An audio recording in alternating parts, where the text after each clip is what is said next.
breathe.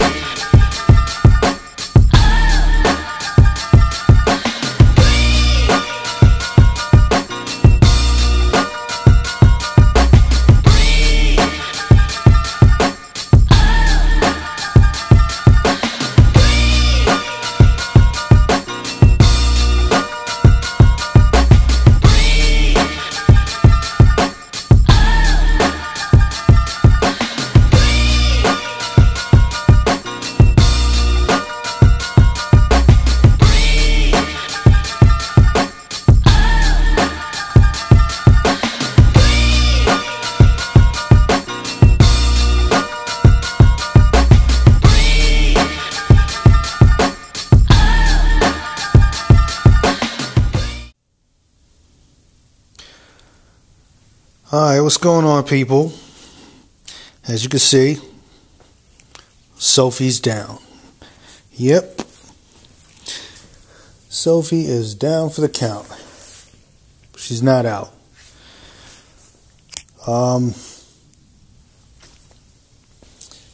She's all apart.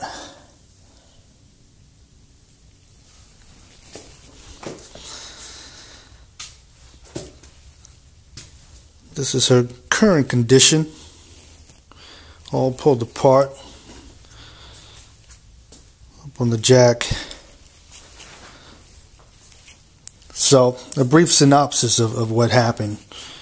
So, I'm riding on the interstate the other day, probably 2-3 days ago.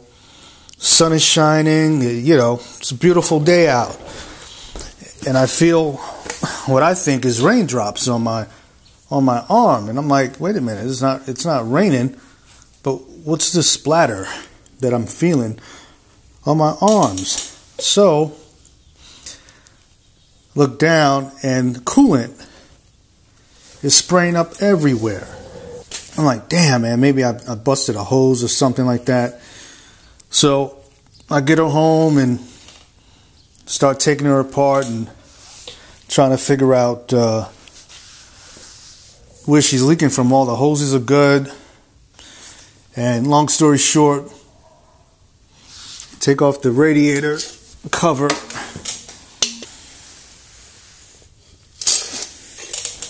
I could prop this up for you. Take the radiator cover off. And this is what I see at the top of the radiator, if you can see that. And this is where the coolant is pouring out from the top of the radiator. See that little hole in the radiator? Well, it's not a manufacturer defect, so nothing against Suzuki. It's all my fault. What I did was, a few months ago,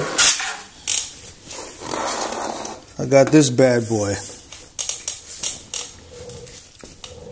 This radiator cover. Oh, you can see it.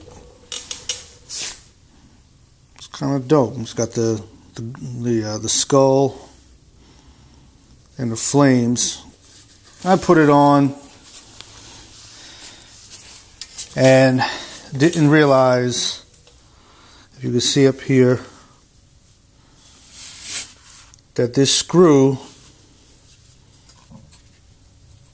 right here is protruding down. And what happened was, I screwed this cover right into the top of my radiator. It lasted so long because it was, you know, I guess it was snug and it was tight.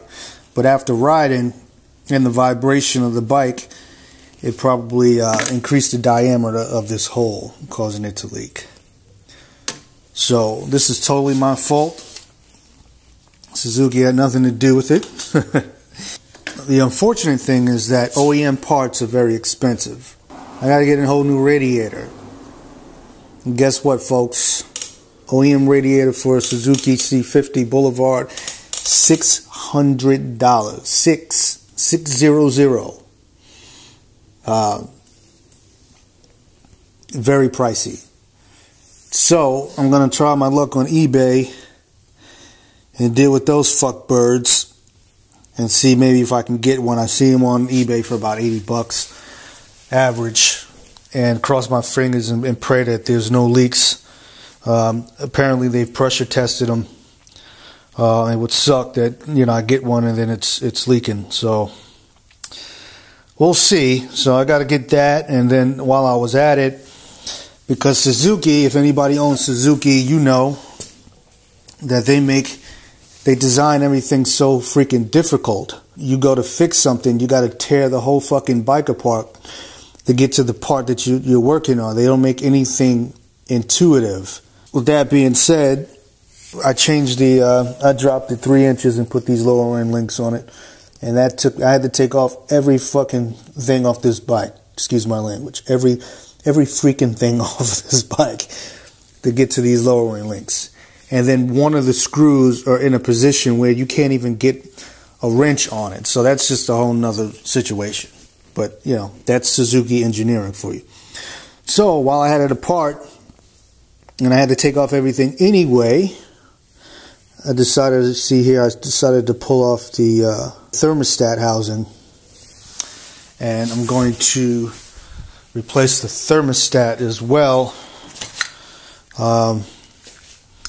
It's still working, but my fear is that if this goes, then I'll have to pull the whole bike apart again. So while I got it apart, I might as well just go ahead and change this, and I'll change the O-ring as well, even though this O-ring looks fine. In general, if I pull something apart, it's got a gasket or O-ring, yeah, typically I want to replace the whole thing, replace the gasket. Just in case, you know, because the seal has been broken technically, and I don't trust it. So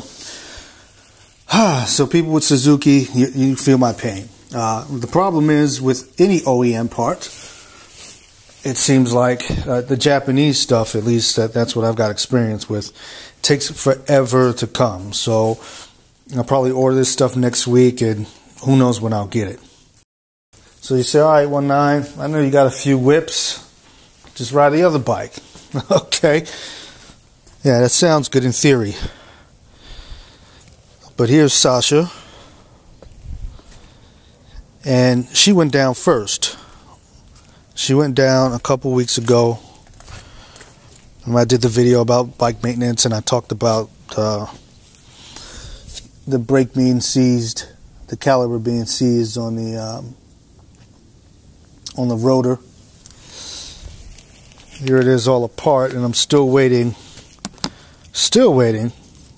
for parts from Kawasaki. But the one good thing about Kawasaki is that their designs are very intuitive and they're very easy to work on. I don't mind working on my Kawi. So things are where they're supposed to be. You can get to them. So I've never had a real problem with the Kawi. This Ninja here, this is my daughter's Ninja 300. I don't like riding it because it's hers and it's a 300. You know what I'm saying? It's not my style anymore. I mean, there's nothing wrong with it. It's a very capable machine. That it rides well, and there was nothing wrong with it. But you know what I'm saying? That's like in emergencies only. While I ride her. And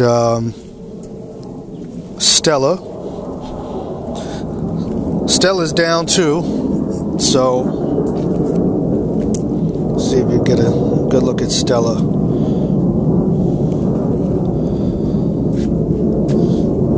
Stella's my 83 Yamaha XJ750 bobber.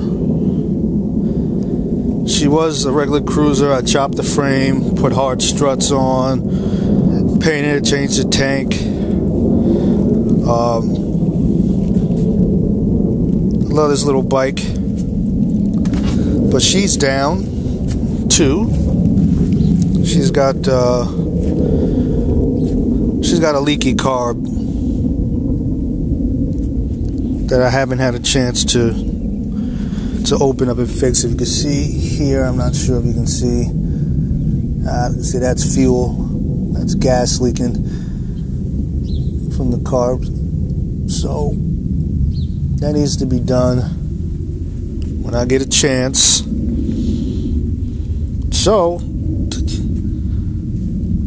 I'm down 3 bikes. The Ninja 300, I could ride, I guess, if I had to. But if something happens with that, guess what 19 is on? This little joker. Maybe my grandson will let me ride his little whipper. But this is going to be my situation in a minute. If I don't get these bikes back up, your boy's going to be on the 4762 Hero Sport. So we hope it doesn't get to that point. Hopefully I should have my parts for my brakes here in a couple days. For Sasha, we can get back on the road with this old girl while I'm waiting on parts for Sophie. So this is the story of my life. This is that bike life. You got all these bikes, and all it amounts to is maintenance. Especially when you got older bikes. We're not like 650E over here where we got brand new stuff in the driveway. But 2 wheels nonetheless. Just got to keep them running, that's all. So this is my current situation, people. Welcome to the 19 Garage. So we got going on here in sunny Arizona. Finally the weather's breaking. It's probably about 60, 70 degrees right now. Probably 70s, I would say. So definitely pleasure to ride at this time, but my bikes are down, so pray for a brother. Alright, it's your boy 19. Like and subscribe, DX1973, Instagram at DX1973.